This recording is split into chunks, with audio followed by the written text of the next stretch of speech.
여러분 안녕하십니까. 송삼룡의 정론 직설입니다. 오늘은 제108회 총회를 앞두고 총회 선거관리위원회의 여러 문제점들, 소위 불법들 얘기해 보겠습니다. 네. 목사님 반갑습니다. 반갑습니다. 예. 선거관리위원회 문제점들 계속 논란이 커지는데 목사님 어떻습니까? 선거관리위원회가 가장 법을 잘 지켜야지 되고 그렇죠.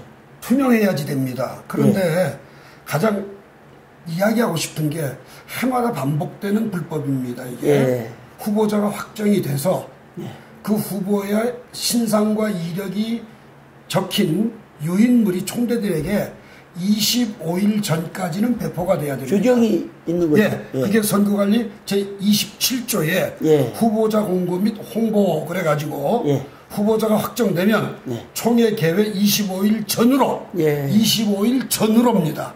후보자 신상 및 이력을 총회 기간지에 일회 공고하고 홍보 유인물, 총회 제작 선거 안내집 및 후보 개인 제작 공약집을 위원회가 전 총대에게 배포한다. 이렇게 돼 있습니다. 근데 그 사이에 뭐 한 겁니까, 선거관리위원회? 아직 후보도 확정 안 된 사람도 있다고 하고 지금도 뭐 상비부장은 떨어지네 붙네 이러고 앉았으니 지금 왔습니까, 이 유인물이? 유인물은 받았습니다. 언제? 오늘요? 아니요. 지난주?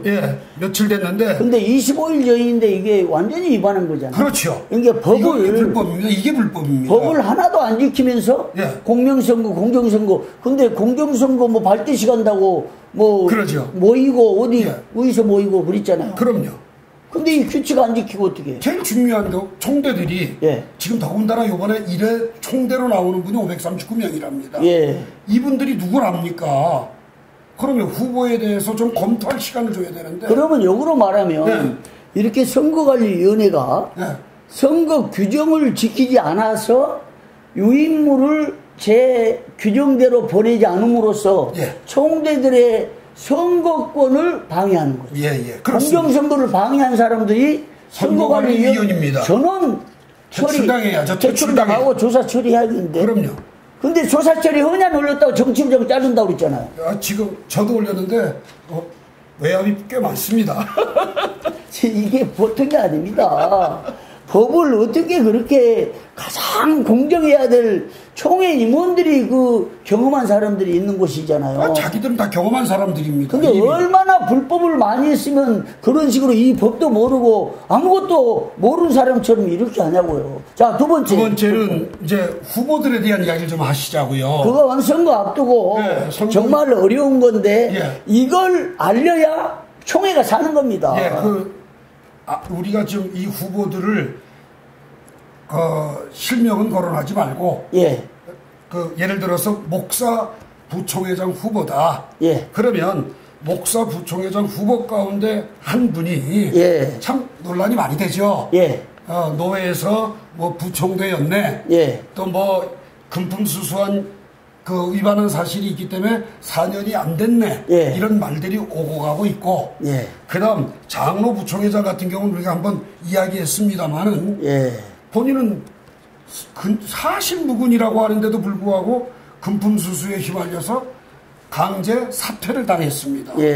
이건 한 사람의 특정 후보를 1인 후보 만들기 위한 선관위의 꼼수가 아닐까 하는 의혹을 가질 수밖에 없는 일들이 되어져 버린 거죠. 여기 지금 금방 말씀하신 목사 부총회장 후보 한 분, 자, 선거 규정을 위반해서 후보를 확정했다는 건데 이건 목사 부총회장 이분을 얘기한 것이 아니고 우리는 선거 규정을 위반한 선관위원회의 불법을 지적하는 거다.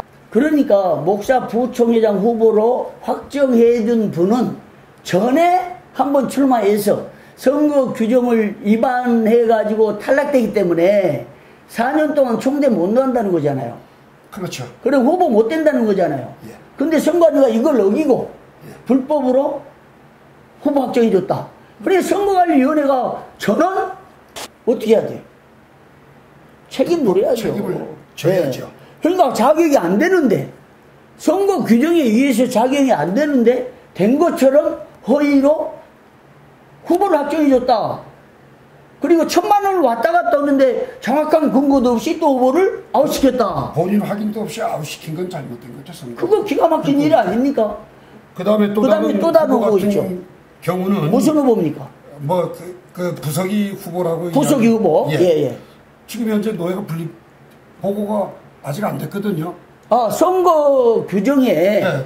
분쟁 중에 총회가 과정 중에서는 후보자를 추천할 수 없게 돼 있습니다. 우리 총회가 합법적으로 허락한 분쟁 노예를 할지라도 선거 규정 구조인데 예, 분립 과정에 있는 데는 총회에 보고하기 전에는 예. 후보를 추천할 수가 없습니다. 없다. 근데 추천이 됐고. 근데 선거 규정 위반한 거잖아요. 심의 분과위원회에서 통과가 됐어요. 그게 불법이고. 그것도 불법이고. 예. 분쟁 중에 있는 노예인데 후보 확정 못해요. 예. 근데 왜 이걸 한 거죠? 불법으로? 그것도 모르겠어요. 말도 안 되는 거죠. 예.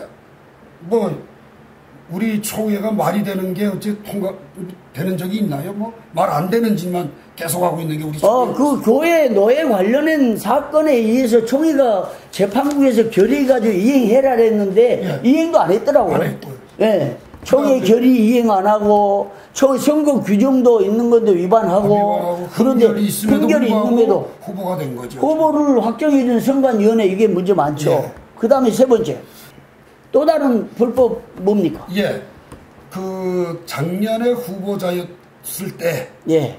1,500만 원의 금품을 제공을 한 사실이 있다고. 금품 거래 있잖아요. 예, 그게 보도가 다 됐고 모든 총대들은 다 알고 있는 사실이죠. 예. 그런데 그게 어떻게 유야무야 되면서 예. 금품을 수수한 자 향후 10년간 못하는데. 아니 10년뿐만 아니라 영구총대 박탈이라니까. 그런데 지금 후보가 됐거든요. 지금 선관위는 보세요. 1,000만 원을 이 모 장로가 줬을 거라고 추정하면서 인지했어요. 예. 심의분과위원장이 인지해서 아웃시켰어요. 그렇죠. 그리고 해명하라고 그날 아침에 겨우 불러가지고 몇 가지 묻더니 정확한 증거도 안 보여주고 그냥 한번 재심한다고 끝났단 말이죠. 결국은 인지해서 말하자면 수사에서 인지수사 있잖아요. 인지해서 아웃시켰는데 지금 이미 1,500만 원을 줘가지고 온 총회를 혼란케 하고 이거에 대해서 인지가 됐잖아요. 선관위원도. 근데 이것을 덮어버리고 후보를 선정했다. 이것이 그렇죠. 불법이라는 거죠. 그럼 아까 어떤 죄에 해당됩니까? 총회규칙 제3장 제9조 3의 23항인데 예. 총회 모든 임원 및 총무 상비부 위원회 총회소 기관에서 상호 이권을 위한 부정 금권 거래에 참여한 자는 총회 총대에서 영구 제명한다. 그러면 준 사람 받은 사람이 지금 드러났잖아요. 그렇죠. 수수자가 다 드러났죠. 양쪽이. 그리고 이걸 조사해달라고 공문도 냈다면서요. 냈죠. 소문이 받아가잖아요. 예. 증거가 나왔고. 그런데 이 사람이 후보로 또 나왔어요. 근데 이분을 또 추천했다. 후보자가 됐어요. 후보로 추천했다. 이미 인지했는데 어떤 사람은 아웃시키고 어떤 사람은 후보로 확정하고. 이 사건을 놓고 재미있는 얘기가 있습니다. 지난 107회 총회는 마지막 긴급동의안 처리 때문에 영호남의 양각이 섰습니다. 그런데 지금 뇌물을 제공한 사람은 호남 사람들이고 수수자는 영남 사람입니다. 그런데 고소를 한다. 변호사를 선임했다고 한 이 사람들이 갑자기 친해져 버렸습니다. 그래서 지금 호남의 많은 분들이 이 건에 대해서 이건 우리 총회가 이젠 썩은 정도가 아니라 이젠 죽었다. 그렇게까지 표현할 정도가 됐습니다. 지금. 그게요. 자, 지난해에는 1,500만 원이 선거판에서 왔다 갔다 드러났는데 침묵하고 이번에는 선거관리위원회에서 1,000만 원이 왔다 갔다 하는데도 침묵하고 또 어떤 사람은 후보 탈락시효 어떤 사람은 1,500만 원 준 것이 드러나 인지가 됐는데도 후보가 되고 이게 형평성이 하나도 없네. 자, 이래가지고는, 자, 불법으로 선거 후보가 되잖아요. 불법으로. 자격이 안 된 사람들이 선거관리위원회가 야합해서 후보자가 되면 내년 총회는 어떻게 되겠습니까, 전망? 저는 좀 총회 임원도 마찬가지지만 총회 선거관리위원회가 임원을 경험하신 분들이 집행을 하시면서 법 좀 지키면 좋겠고요. 규정 좀 지키면 좋겠습니다. 법과 규정은 거기에서 다 묵살해버리면서 총회가 무슨 성총회가 되겠고 무슨 하나님의 거룩을 나타내겠느냐 그 말이에요. 안타깝게 하는 안타까운 일이고요. 지금 정말 종교개혁 전야에 타락한 로마 가톨릭 상황처럼 예. 우리 총회는 보세요. 대법원 판례 인정 안 하죠. 예. 선거 규정이 인정 안 하죠. 예. 총회 규칙 인정 안 하죠. 예. 무법 천지고 돈이 왔다 갔다 하고 1,000만 원, 1,500만 원 왔다 갔다 하고 이걸 고발하고 헌의안한다 하니까 헌의안한 당사자 정치부장을 아웃시킨다고 또 하고 이게 그래서 우리는 목사님 이번 헌의안을 통해서 총회를 정화하고 그게 안 되면 긴급동의안으로 가고 긴급동의안 안 되면 뭐예요? 그것도 안 되면 형사고발로 갑니다. 예. 총회는 개혁해야 합니다. 여기 돈에 관련된 성역이 없습니다. 예. 최강명 목사님, 송삼용 총회장, 선관위원장, 심의분과위원장 모두 다 성역 없이 누구든지 고발해서 영구 퇴출시키고 책임 묻고 해야지 총회가 살아나는 거잖아요. 그럼요. 이 선거 규정 안 지키고 헌법 안 지키고 대법원 판결 안 지키고 총회 규칙 안 지키고 선거 규정 안 지키면서 마음대로 무법 천지로 날뛰니 성역 없이 조사 처리해서 이번에 정화를 시키자. 그래야 됩니다. 그래야 되겠죠? 그럼요. 예. 오늘 108회 총회를 앞두고 엄청나게 중요한 얘기를 했는데요. 특정 후보 얘기한 거 그렇게 안 합니다. 총대들이 현명하게 판단해 주시길 바라고 우리 오늘 너무나 귀한 얘기 했었는데 목사님의 용기 대단히 감사합니다. 마치겠습니다. 감사합니다.